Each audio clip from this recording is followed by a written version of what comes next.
గౌరవ సహచర మంత్రివర్గ సభ్యులు హ్యూమన్ రిసోర్స్ డెవలప్మెంట్ శాఖ మంత్రి యువకుడు ఉత్సాహవంతుడు శ్రీ లోకేష్ గారు, రాష్ట్ర బీజేపీ అధ్యక్షులు గౌరవనీయులు పిఎన్వి మాధవ్ గారు, సహచర మంత్రివర్గ సభ్యులు రామ్ ప్రసాద్ రెడ్డి గారు, సత్యకుమార్ యాదవ్ గారు, స్థానిక శాసనసభ్యులు బోండా ఉమా గారు,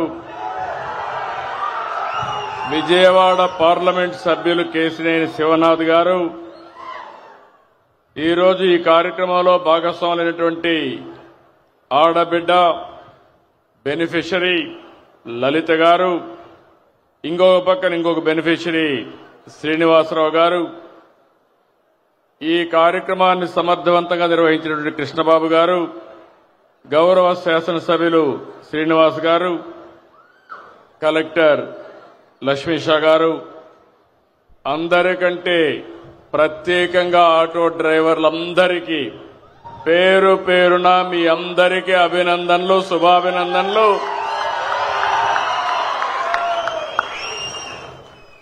ఓజీ సినిమా చూశారు,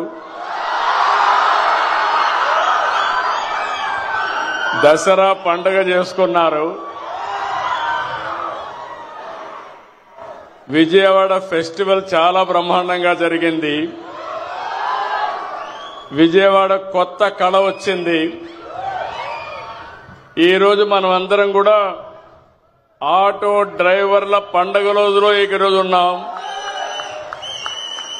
నిన్ననే ఆయుధాల పూజల్లో వాహన పూజ చేశారు, ఆటో పూజ చేశారు. అవునా కాదా అని అడుగుతున్నా.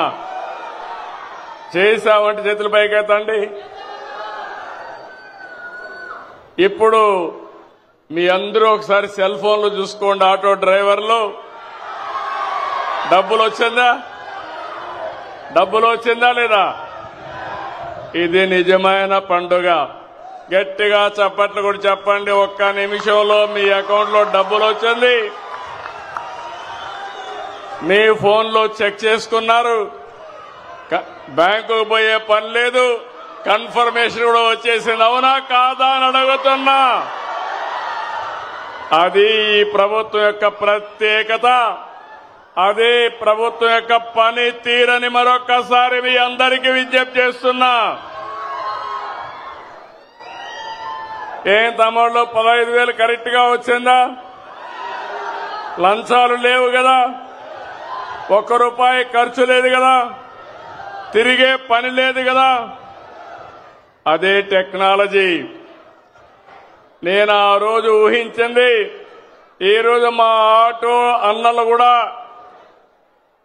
నేరుగా ఏ పని కావాలన్నా సెల్ ఫోన్ ద్వారానే చేసుకుంటున్నారు. అన్ని కూడా పేమెంట్లన్నీ సెల్ ఫోన్ ద్వారానే పే చేస్తున్నారు. ఇది ఒక వినూత్నమైన అనుభవం. ఏం తమ్ముళ్ళు ఇలాంటి పండగ? I'm very happy. మీ ఫోన్లో వచ్చేసింది. గుడ్. ఇప్పుడంతా కూడా ఆఫీస్ చుట్టూరు తిరిగే పని లేదు. ఆటోమేటిక్ గా చెప్పిన రోజున చెప్పినట్లు పనిచేసే ప్రభుత్వం ఈ ఎన్డీఏ ప్రభుత్వం అని మరొక్కసారి విజ్ఞప్తి చేస్తున్నాను. ఇప్పుడే మిత్రులు చెప్పారు, చాలా విషయాలు మాట్లాడారు. ఆటో డ్రైవర్లకు ఎన్నో కష్టాలున్నాయి. నేను కూడా అపోజిషన్ లో ఉన్నప్పుడు అన్ని విషయాలు చెప్పాను. రోడ్లన్నీ అధ్వానంగా తయారైనాయి. సగం డబ్బులు ఖర్చులు రిపేర్లకే పోయినాయి. మీ బాడీ అంతా హూనం అయిపోయింది. ఇంకో పక్క ఛార్జెస్ కూడా విపరీతంగా, ఆటోలో డీజిల్ కూడా పెరిగిపోయి అవస్థలు పడ్డారు. అవన్నీ దృష్టిలో పెట్టుకుని నేను, మిత్రులు పవన్ కళ్యాణ్ గారు, బీజేపీ ఒక పిలుపిచ్చాం. ఆ పిలిపి ఎన్డీఏని గెలిపించమని. ఈ రోజు మీరు చూస్తే నేను ఎన్నో ఎన్నికలు చూశాను, కానీ 2024 ఎన్నిక నా చరిత్రలో ఎప్పుడూ చూడని ఎన్నిక. 94% స్ట్రైక్ రేటు. రేపు రాబోయే రోజుల్లో మేము చేసే కార్యక్రమాల వల్ల దీనికంటే పెరగాలనా లేదా అని మిమ్మల్ని అడుగుతున్నా. 16 నెలలకు ముందు చూస్తే అగమ్య గోచరం, వ్యవస్థలన్నీ నిర్వీర్యం, ఆగిపోయిన అభివృద్ధి. అలాంటి పరిస్థితుల నుంచి 4వ ముఖ్యమంత్రి అయ్యాను కానీ నాకే అర్థం కాలేదు.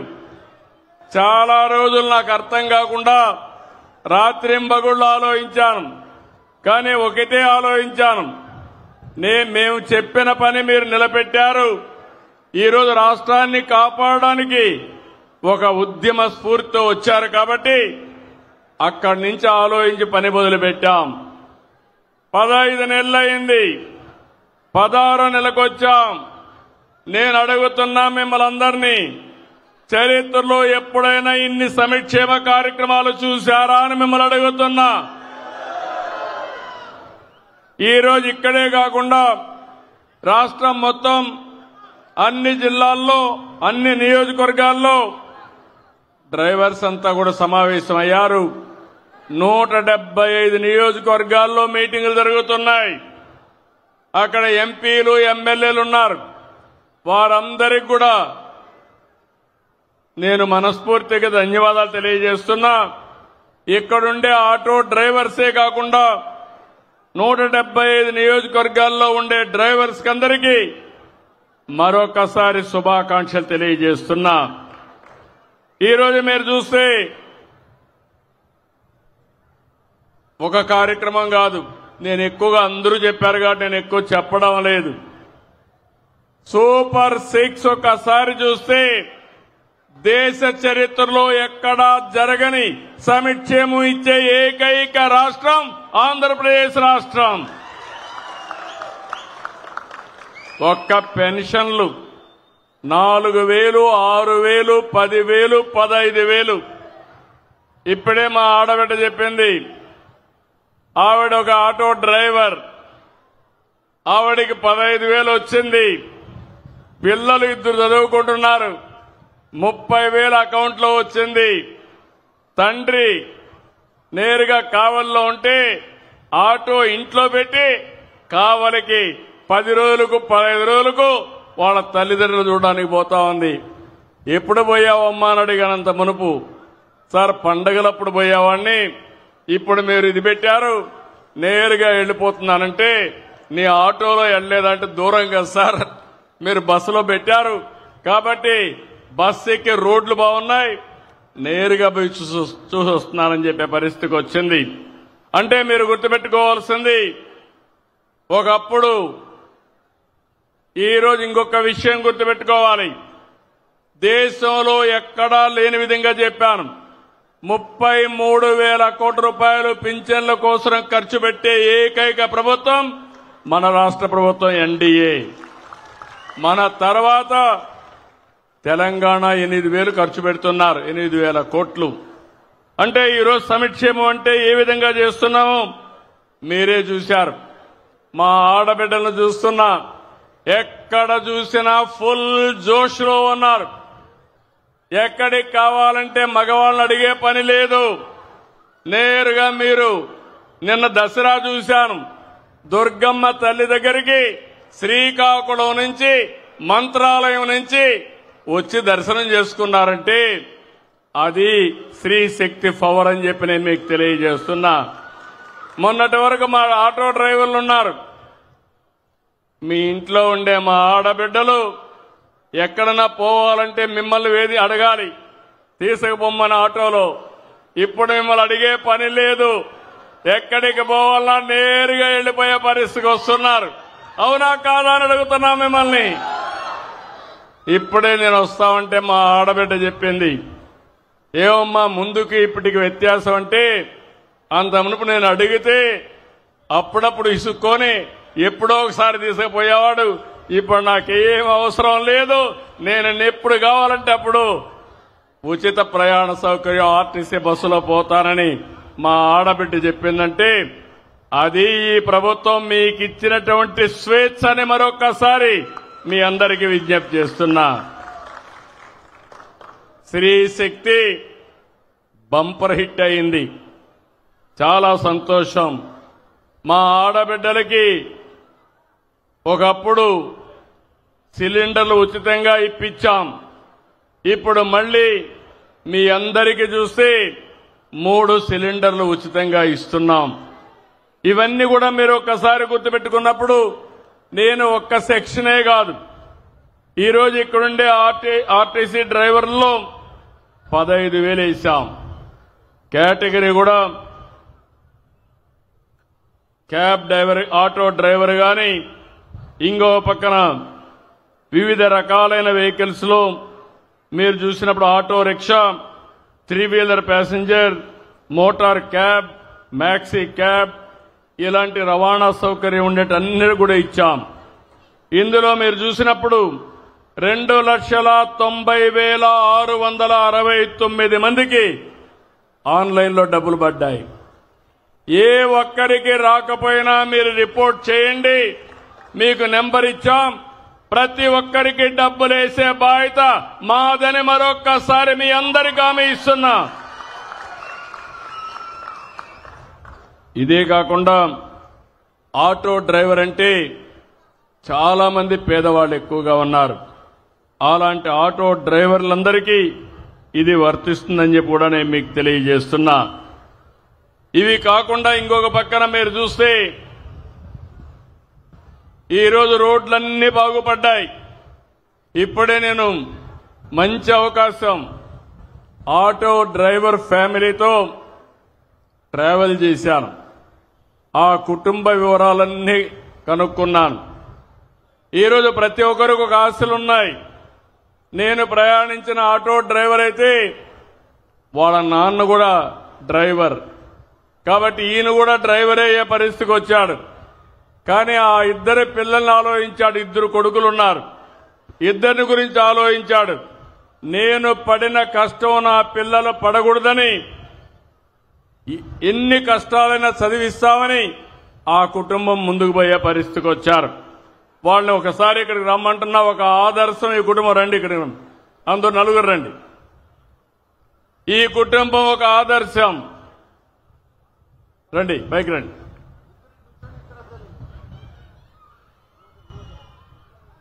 ఈ కుటుంబం తమ్ముళ్ళు కూర్చోండి అమ్మా, ఒక్క నిమిషం మీరు అటు కూర్చోవాలి, వెనకాల కనపడాలి. వీళ్ళు చూస్తే నీ పేరు అఫ్సర్ ఖాన్ చూస్తే ఈరోజు ఆయన భార్య ఆయన కష్టపడి 2 పిల్లల్ని బ్రహ్మాండంగా చదివిస్తున్నారు. ఒక పక్క పెద్ద కొడుకైతే మొన్ననే ఇంజనీరింగ్ చదువుతున్నాడు, ఎలక్ట్రికల్ ఇంజనీరింగ్ ఆయన చదువుకునే పరిస్థితికి వచ్చాడు. ఇంకో పక్క చిన్న బాబు అయితే ఇంటర్మీడియట్ చదువుతున్నాడు. 10th క్లాస్లో స్టేట్ లో 4వ ర్యాంక్ వచ్చిన అభ్యర్థి ఈ చిన్న బాబు. ఒక ఆటో డ్రైవర్ కుటుంబం, ఒక స్ఫూర్తిదాయకమైన కుటుంబం. ఈ ఆడబిడ్డ అయితే ఇంట్లో ఉన్నప్పుడు భర్తకు చేదోడుగా ఉండాలని కుట్టు మిషన్ ఇవన్నీ పెట్టుకొని నెలకు 4-5 రూపాయలు ఆవిడ సంపాదిస్తుంది. 2 కలిసి మేము చదువుకోలేదు, మా పిల్లల భవిష్యత్తు బ్రహ్మాండంగా ఉండాలని 2 పిల్లల కోసం వాళ్ళు ఒక నిర్ణయం తీసుకుని బ్రహ్మాండంగా మోటివేట్ చేశారు. ఇలాంటి కుటుంబాలన్నీ కూడా ఆటో డ్రైవర్ని చూశాను. ఇప్పుడే ఇంకొక ఆటో డ్రైవర్ మా మాధవ్ గారు వచ్చారు. ఆ ఆటో డ్రైవర్ పిల్లలు చూస్తే ఒక ఆడబిడ్డ MBA చేస్తా ఉంది. అంటే మన ఆటో డ్రైవర్ పిల్లలు గుర్తుపెట్టుకోవాలి, తెలివితేటలున్నాయి, శక్తి సామర్థ్యాలున్నాయి, మట్టిలో మాణిక్యాలు. ఈ పిల్లల్ని చదివిస్తే ప్రపంచాన్ని శాసించే శక్తి మన పిల్లలకుంది. ఆ పని నేను చేస్తానని మీ అందరికీ హామీ ఇస్తున్నా. మీ జీవితాలే కాదు, మీ పిల్లల భవిష్యత్తు బంగారు భవిష్యత్ చేసే బాధ్యత నాది. కూర్చోండి. ఈరోజు ఇంకో పక్క చూసినప్పుడు ఇక్కడ రోడ్ల విషయంలో ఇప్పటికే 3,400 కోట్లు పెట్టాం. 23,000 కిలోమీటర్లు మరమ్మతులు చేశాం. నేను ఒకటే హామీ ఇస్తున్నాను, భవిష్యత్తులో ఎక్కడా పార్ట్ హోల్సే ఉండవు. పోయిన 5 ఏళ్లు గుంతలే గుంతలు. నేను రోడ్డు వేసి వెళ్ళాం, వాళ్ళు వచ్చి గుంతలు దువ్వే పరిస్థితికి వచ్చారు. ఇప్పుడు మళ్లీ నేను అన్ని పూడ్చాను. మళ్లీ శాశ్వతంగా గుంతలు పడే పరిస్థితి రాకుండా చూసుకునే బాధ్యత మీదని ఆటో డ్రైవర్లందరికీ విజ్ఞప్తి చేస్తున్నా. ఇంకొక పక్క మీరందరూ చూస్తే ఇంట్లో నుంచి గ్యాస్ అంతా వంట చేసుకోవాలంటే రూపాయి ఖర్చు లేదు. నిత్యావసర వస్తువులు ఇస్తున్నాం. ముసలి వాళ్ళుంటే పింఛన్లు ఇస్తున్నాం. పిల్లలుంటే వాళ్ళు ఎంత హ్యాపీగా ఉన్నారంటే మా కూటమి నాయకులు ఎక్కడికి పోయినా పిల్లలు మాత్రం 2 వేళ్లు చూపిస్తూ మాకందరికీ అభినందనలు తెలియజేస్తున్నారు. ఏ పిల్లలను చూసినా దానికి కారణం పిల్లలు భారం కాదు. ఎంతమంది పిల్లలుంటే అంతమంది పిల్లలకు 15,000 రూపాయలు ఇచ్చే బాధ్యత మాది. ఇదొక పెద్ద సంపద మనందరికీ. పిల్లల్ని బాగా చూసుకుంటున్నారు. అక్కడి నుంచి స్కూలుకు పోతే సన్న బియ్యంతో బ్రహ్మాండమైన మధ్యాహ్న భోజనం పెడుతున్నాం. ఇంకో పక్క పుస్తకాలు కానీ అదే మాదిరిగా యూనిఫామ్ కానీ అవన్నీ ఇచ్చే పరిస్థితికి వచ్చాం. ఇలాంటివన్నీ మీరు చూసినప్పుడు పేదవాళ్ళకి ఎలాంటి ఇబ్బంది లేకుండా మీ జీవన ప్రమాణాలు పెంచడమే కాకుండా మీ పిల్లల భవిష్యత్తు బాగుండాలనే ఉద్దేశంతో ఇవన్నీ చేస్తున్నాం. ఇప్పుడు మీరు బయట వస్తే అన్నా క్యాంటీన్లో 5 రూపాయలకే టిఫిన్ అవునా కాదా అని అడుగుతున్నా. అంత మునుపు మీ వల్ల మా ఆడబిడ్డలకు భారం. మీరు 6 గంటలకు పోవాలి, వాళ్ళు 4 గంటలకు లేయాలి. లేచి వంట చేసి మీకు ఒక ప్యాకెట్ ఇవ్వాలి, క్యారియర్ ఇవ్వాలి. ఇప్పుడు ఆ ఇబ్బంది లేదు. ఎక్కడ ఆకలేస్తే అక్కడ భోంచేసే ఏర్పాటు చేసింది ఈ ప్రభుత్వం అవునా కాదా అని మిమ్మల్ని అడుగుతున్నా. అలాంటి అన్నా క్యాంటీన్లు కూడా దెబ్బతీసే పరిస్థితికి వచ్చారు. ఈరోజు ఒకటి హామీ ఇస్తున్నా, 175 నియోజకవర్గాల్లో 175 అన్నా క్యాంటీన్లు ఉంటాయని చెప్పి నేను మీకు తెలియజేస్తున్నా. ఈరోజు మనందరం పోటీ ప్రపంచంలో ఉన్నాం, నాలెడ్జ్ ఎకానమీలో ఉన్నాం. పిల్లల్ని బాగా చదివించండి. అంతేకాదు ఈరోజు కొత్తగా మీరు చూస్తే ఇంటిపైనే కరెంటు ఉత్పత్తి చేసుకునే పరిస్థితికి వచ్చాం. విజయవాడలో చాలా సంతోషం, అన్ని వెహికల్స్ కూడా సిఎన్జికి మార్చారు. ఇది శుభ పరిణామం. 98% వెహికల్స్ అన్ని సిఎన్జి వెహికల్స్ ఉన్నాయి. ఆటో డ్రైవర్ని మనస్ఫూర్తిగా అభినందిస్తున్నా. మంచి పని చేశారు మీరు. రాబోయే రోజుల్లో వీలైనంత వరకు సిఎన్జి గాని ఎలక్ట్రికల్ వెహికల్స్ పోతామని చెప్పి కూడా నేను మీకు తెలియజేస్తున్నా. ఈ కార్యక్రమాన్ని కూడా మనం ముందుకు తీసుకెళ్తాం. ఇది కాకుండా ఇంకో పక్కన మీరందరూ చూస్తే ఈ రాష్ట్రంలో అందరి ఆరోగ్యం కోసం ఇక్కడే మా ఆరోగ్య శాఖ మంత్రి ఉన్నాడు. యూనివర్సల్ హెల్త్ ఇన్సూరెన్స్ చేశాం. అది 2,50,000 రూపాయలకు అందరికీ చేశాం. పేదవాళ్ళందరికీ 25 లక్షల రూపాయలు ఖర్చు పెట్టి మీ ఆరోగ్యాన్ని కాపాడే బాధ్యత ఈ ప్రభుత్వాన్ని చెప్పి మరొక్కసారి హామీ ఇస్తున్నా. ఇలాంటి వినూత్నమైన కార్యక్రమాల్లో ఇంకో పక్క మీ అందరూ గుర్తుపెట్టుకోవాలి, ఎక్కడ కూడా మీకు వేధింపులు ఉండవు.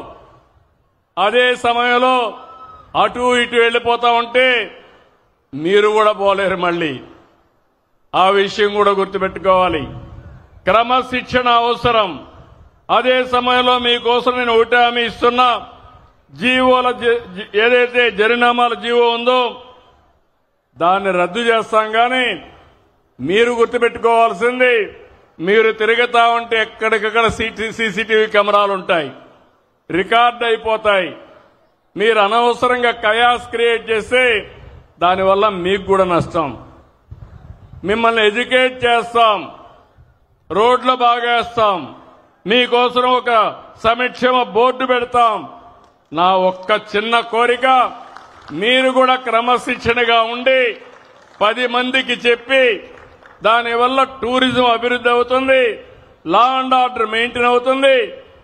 మీ జీవితాలే కాకుండా ప్రయాణం చేసే వ్యక్తుల యొక్క ప్రయాణం కూడా సుజావుగా ఉంటుందని చెప్పి కూడా నేను మీకు తెలియజేస్తున్నా. అదే సమయంలో ఏవైతే ఆటో డ్రైవర్లందరికీ ఫేజ్డ్ మేనర్ మీ వెహికల్స్ అన్ని మార్చడానికి, ఈవీ వెహికల్స్ చేయడానికి కూడా ముందుకు పోతాం. ఫిట్నెస్ టెస్టులలో గాని చాలా ట్రాన్స్పరెన్సీ చేస్తాం. చలానాల సిస్టమ్ సరళీకృతం చేస్తాం. బ్రేక్ లైసెన్స్ టెస్టింగ్ కేంద్రాల విస్తరణ ఇవన్నీ కూడా చేపడతామని చెప్పి కూడా నేను మీకు తెలియజేస్తున్నా. ఇవన్నీ కూడా ఒకటే మీ అందరికి గుర్తుపెట్టుకోవాలి. ఈరోజు ఈ ప్రభుత్వం పేదల ప్రభుత్వం, మధ్యతరగతి ప్రభుత్వం. ఈరోజు టెక్నాలజీ ఏజ్లో ఉన్నాం. నేను వస్తా ఉంటే మా ఆడబిడ్డని అడిగాను, డ్రైవర్ని అడిగాను. అడిగితే ఒకటే మాట అన్నాడు, సార్ టెక్నాలజీని నేను కూడా ఉపయోగించుకుంటున్నా. ఒకప్పుడు నేను ఏదైనా కట్టాలంటే బ్యాంకు పోయేవాడిని, ఇప్పుడు బ్యాంకు కూడా పోయే పని లేదు.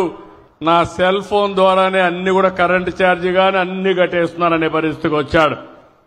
దేశంలోనే మొట్టమొదటిసారిగా వాట్సాప్ గవర్నెన్స్ పెట్టి 750 సేవలు నేరుగా మీకు అందించిన ఏకైక ప్రభుత్వం ఎన్డీఏ ప్రభుత్వం.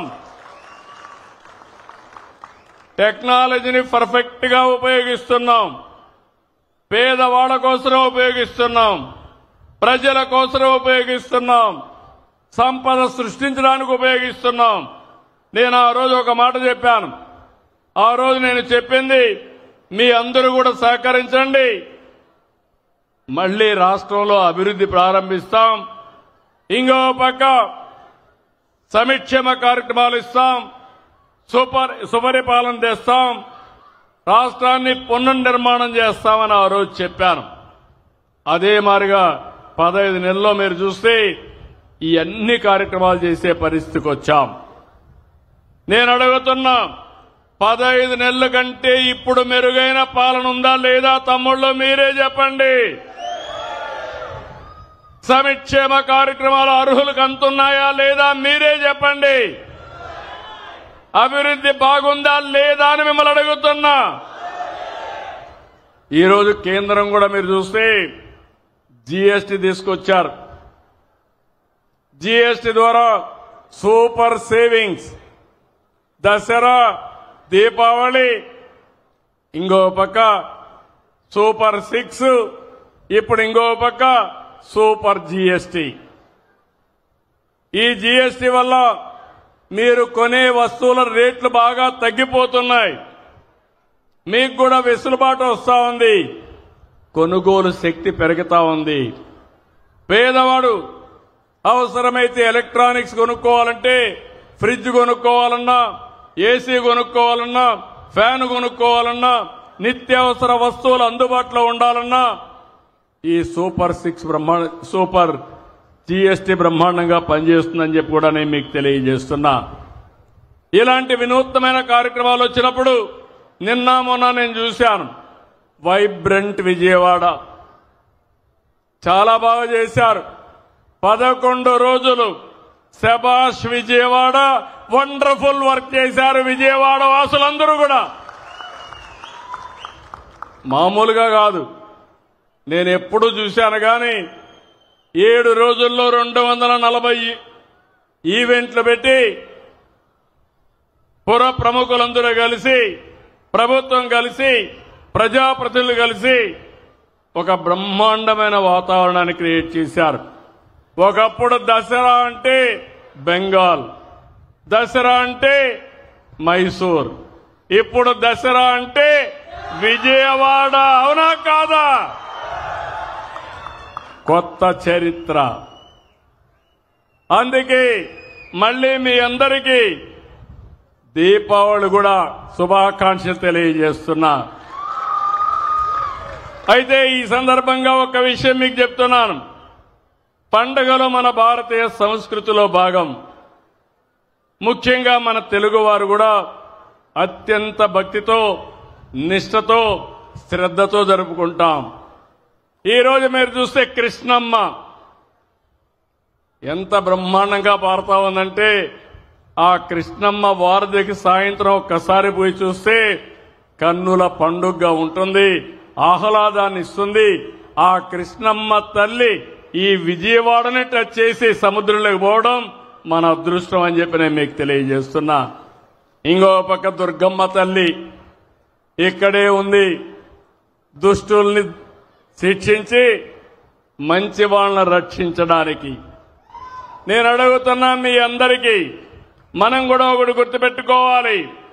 ఈ రోజు మీరు చూస్తే మనం చేసుకునే పండుగలు ఎందుకు చేసుకుంటాం గుర్తు చేసుకోండి. దసరా అంటే ఎందుకు చేసుకుంటాం గుర్తుందా తమ్ముళ్ళు అని అడుగుతున్నా. ఏంటి? మహిషాసురుడు ప్రజల్ని వేధిస్తే ఆ వేధింపులు భరించలేక ప్రజలు ఇబ్బంది పడతా ఉంటే దుర్గమ్మ వచ్చి మహిషాసురుణ్ణి చంపి ప్రజల్ని రక్షించింది. అవునా కాదా అని మిమ్మల్ని అడుగుతున్నా. నిజమేనా? ఇంకో పక్క దీపావళి వస్తా ఉంది. దీపావళి అంటే అప్పుడు నరకాసురుడు ఒక రాక్షసుడు ఉండేవాడు. ఆ రాక్షసుడు అందరినీ ఇబ్బందులు పెట్టేవాడు. అప్పుడు సాక్షాత్ శ్రీకృష్ణ భగవానుడు సత్యభామతో కలిసి వచ్చి ఆ నరకాసురుడిని చంపి ప్రజల జీవితాల్లో వెలుగులు నింపాడు. అవునా కాదా అని మిమ్మల్ని అడుగుతున్నా. అందుకే దీపావళి బ్రహ్మాండంగా చేసుకుంటున్నాం. దసరా బ్రహ్మాండంగా చేసుకుంటున్నాం. దీంట్లో ఒక మెసేజ్ ఉంది. దుష్టుల్ని ఎట్టి పరిస్థితుల్లో ఉపేక్షించకూడదని నేను అడుగుతున్నా. ఇప్పుడు మిమ్మల్ని అందరినీ 19/2004లో ఏం తమ్ముళ్ళు ఎవరన్నా నవ్వే పరిస్థితిలో ఉన్నారా ఈ రాష్ట్రంలో? పండుగలు చేసుకునే పరిస్థితిలో ఉన్నారా ఈ రాష్ట్రంలో? ఆటో డ్రైవర్లు స్వేచ్ఛ ఉందా ఈ సమయంలో? మీటింగులు పెడితే పరదాలు కట్టుకొని వచ్చేవాళ్ళు. మేము జల్సాగా 11 కిలోమీటర్లు ఆటో ఎక్కి నేరుగా ఇక్కడికి వచ్చాం. ఎప్పుడన్నా చూశారా ఇలాంటి సంఘటన మీరు? ఇంకో పక్క ఇక్కడ మీటింగ్ పెడితే పారిపోతారని గోతులు దువ్వేవాళ్ళు, కందకాలు తీసేవాళ్ళు. అన్నీ పోయినాయి. రాష్ట్రం విధ్వంస పాలైంది. నా జీవితంలో చాలా మంది వ్యక్తులు చూశాను కానీ మొన్న చూసిన విధ్వంసం నా జీవితంలో చూడలేదని చెప్పి కూడా నేను మీకు తెలియజేస్తున్నా. 1-2 కాదు, నాసి రకం మద్యం, పేదవాళ్లకు దక్కవలసినటువంటి ఇసుక, పేదవాళ్లకు ఇవ్వాల్సిన ఇంట్లో కూడా, ఇంటి జాగాల్లో కూడా బొక్కేసే పరిస్థితికి వచ్చారు. ఎక్కడ చూసినా ఇష్టారాజ్యంగా జరిగింది. అందుకే నేను మిమ్మల్ని అడుగుతున్నా, ఇలాంటి దుర్మార్గులు రాజకీయాలకు పనికొస్తారా తమ్ముళ్ళు అని మిమ్మల్ని అడుగుతున్నా. మీరు అప్రమత్తంగా ఉండాలా లేదని అడుగుతున్నా. మీకు ఇచ్చిన దసరా సందేశాన్ని గుర్తుపెట్టుకుంటారా అని మిమ్మల్ని అడుగుతున్నా. దీపావళి గుర్తుపెట్టుకుంటారని మిమ్మల్ని అడుగుతున్నా. మళ్ళా ఈ రాష్ట్రంలో ఇలాంటి దుష్ట శక్తులు రాకుండా, మళ్ళా మనకు చెడు జరగకుండా మనం కాపాడుకోవాల్సిన అవసరం ఉంది. అదే చరిత్ర నేర్పిన పాఠం, అదే మనకు వారసత్వంగా వచ్చే పండగలని చెప్పి నేను మీకు తెలియజేస్తున్నా. ఈరోజు మిమ్మల్ని కోరేది, ఎక్కడికక్కడ వైకుంఠపాళి వద్దు. మన వాళ్ళకు ఒకటి ఉంది, అన్నీ ఇచ్చిన తర్వాత ఆలోచిస్తారు. అన్నీ ఇచ్చారు, ఇంకొకటి వస్తే ఏదో ఇస్తాడని. ఏమి ఇవ్వడు, ఉండే అన్ని పీకేస్తాడు. ఆ విషయం మీరు గుర్తుపెట్టుకోవాల్సిన అవసరం ఉంది. ఎప్పుడు కూడా ఒకటి గుర్తుపెట్టుకోవాలి. ఈరోజు గుజరాత్లో 25 సంవత్సరాల నుంచి ఒకటే పరిపాలన ఉంది, అదే బీజేపీ పరిపాలన. అందుకే బీజేపీ గుజరాత్ చూస్తే అన్ని రంగాలలో నెంబర్ 1గా ఉందంటే దానికి కారణం సుస్థిరమైన పాలన, 25 ఏళ్లు కంటిన్యూగా ఉండే పాలన అని చెప్పి నేను మీకు తెలియజేస్తున్నా. ఇలాంటి ఎగ్జాంపుల్ చూసినప్పుడు నరేంద్ర మోడీ గారు కేంద్రంలో 3వ సారి గెలిచాడు. ఈ రోజు మనం కూడా గుర్తుపెట్టుకోవాల్సింది డబల్ ఇంజన్ సర్కార్. మీ అందరికీ ఎక్కడ లేని బెనిఫిట్ వస్తున్నాయి. ఈ కష్టకాలంలో కేంద్రంలో బీజేపీ ఎన్డీఏ ఉంది కాబట్టి, రాష్ట్రంలో ఎన్డీఏ ఉంది కాబట్టి, ఇక్కడ నేను గాని పవన్ కళ్యాణ్ గారు గాని బీజేపీ గాని సమర్థవంతంగా పనిచేస్తున్నాం కాబట్టి కష్టాలు తీరాయి, మంచి భవిష్యత్తు వచ్చే పరిస్థితి వచ్చింది. ఇది గుర్తుపెట్టుకోమని మిమ్మల్ని కోరుకుంటూ మరొక్కసారి ఆటో డ్రైవర్లకు అందరికీ హామీ ఇస్తున్నా. ఈ రోజు ఇంకొక పక్కన మీరు చూస్తే ఊబర్ ఉంది, ర్యాపిడో ఉంది. మీకు నష్టం జరిగేది సరైన సమయంలో అవి మనం తీసేయలేం. కానీ ఈ డ్రైవర్లందరికీ ఒకటే హామీ ఇస్తున్నా, ఈ 2,90,000 మందికి నేను మీ అందరికీ అవసరం ఒక యాప్ తయారు చేస్తాం. మీకు నేరుగా బుకింగ్లు వచ్చేట్టుగా చేస్తాం. 3వ యాప్ మీకు వస్తుంది. అదంతా కూడా మీరు ఎక్కడున్నా ఎలాంటి బిజినెస్ వస్తుందో మీ దగ్గర ఇచ్చే బిజినెస్ ని 24 గంటల ఆటో స్టాండ్కి పోయి పడిగాపులు కాసే పని లేకుండా టెక్నాలజీల వల్ల వచ్చే లాభాలను మీకు ఇచ్చే బాధ్యత మాది. దాన్ని అందిపుచ్చుకునే బాధ్యత మీది. అవసరమైతే ఆటో డ్రైవర్ సంక్షేమ బోర్డు ఏర్పాటు చేస్తాం. అందులో మిమ్మల్ని మెంబర్లుగా పెడతాను. మీ భవిష్యత్తు కోసం పనిచేస్తుంది. అందులో ఒక భాగం యాప్ తీసుకొచ్చి కంట్రోల్ రూమ్ బట్టి మీకు బిజినెస్ మీకే ఇప్పించే బాధ్యత మీ సంఘమే తీసుకున్నట్టుగా చేసే బాధ్యత నాదని మీ అందరికీ విజ్ఞప్తి చేస్తున్నా. ఇలాంటి వినూత్నమైన ఆలోచనలకి మీరు కూడా సహకరించండి. నేను కూడా మీకు అండగా ఉంటానని మరొకసారి తెలియజేసుకుంటూ ఈ రోజు ఈ కార్యక్రమానికి వచ్చిన మిమ్మల్ని అందరినీ పేరు పేరున అభినందనలు. ఆటో డ్రైవర్లకు ఒకటే విజ్ఞప్తి, మీరు ఆటో ఎక్కినప్పుడు మీకు మంచి చేసిన ప్రభుత్వం గురించి 10 మంది ప్రయాణికులకు చెప్పండి. అది చెప్పి మీరు ముందుకు తీసుకెళ్ళండి. మీ భవిష్యత్తు బంగారు భవిష్యత్తు చేసే బాధ్యత, మీ పిల్లల భవిష్యత్తు బంగారు భవిష్యత్తు చేసే బాధ్యత, ఇండ్లు లేని ప్రతి ఒక్కరికి ఇండ్లు కట్టించే బాధ్యత మాదని మీ అందరికీ హామీ ఇస్తూ సెలవు తీసుకుంటున్నా. మళ్ళీ ఒకసారి విజ్ఞప్తి చేస్తున్నా, హ్యాపీ దీపావళి. పండగలే పండగల భవిష్యత్తులో ప్రతి ఒక్కటి పండగే. మీరు ఆనందంగా ఉండడం మాకు కావాల్సింది. మీకు ఎలాంటి ఇబ్బందులు లేనటువంటి సుపరిపాలనకు మేము నాంది పలుకుతామని చెప్పి తెలియజేసుకుంటూ అందరికీ నమస్కారాలు. జై హింద్.